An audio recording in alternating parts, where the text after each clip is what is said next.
The Strawberry Plains Audubon Center outside of Holly Springs may be best known as a bird sanctuary where hummingbirds feed on the nectars of various blooming wildflowers.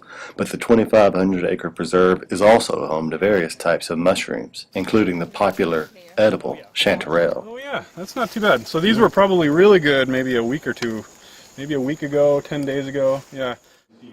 Led by University of Mississippi biologist Jason Hoeksema, nearly a dozen area residents recently participated in a mushroom excursion on the old plantation site.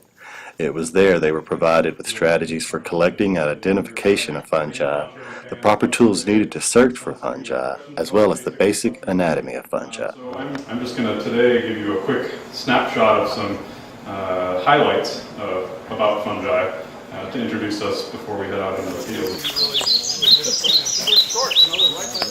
This is the chanterelle, and actually around here we have about 6 species that are in some sense a type of chanterelle. Well, tons of chanterelles. It's our best, most common edible mushroom in this region.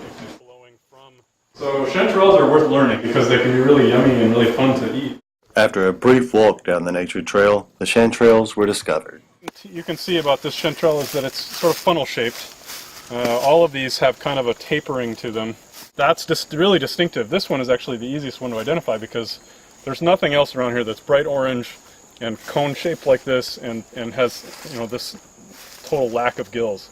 So this is a nice edible chanterelle, at least it was a week or two ago. It have shallow, sort of almost like blood vessels popping out that are running down the stalk, like little gills, but not very deep.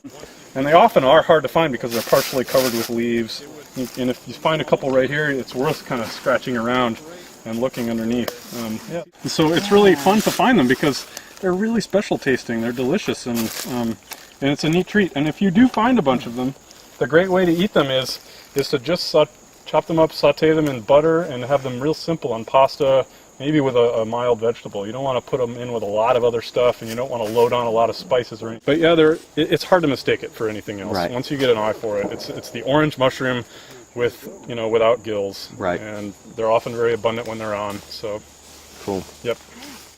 We didn't know what to expect moving here because we had wonderful edible mushrooms on the west coast, and I was hoping there would be something that would be delicious and common, and the chanterelle is it around northern Mississippi. Before eating any wild mushroom, Hoeksema warned to make sure you know what you're consuming.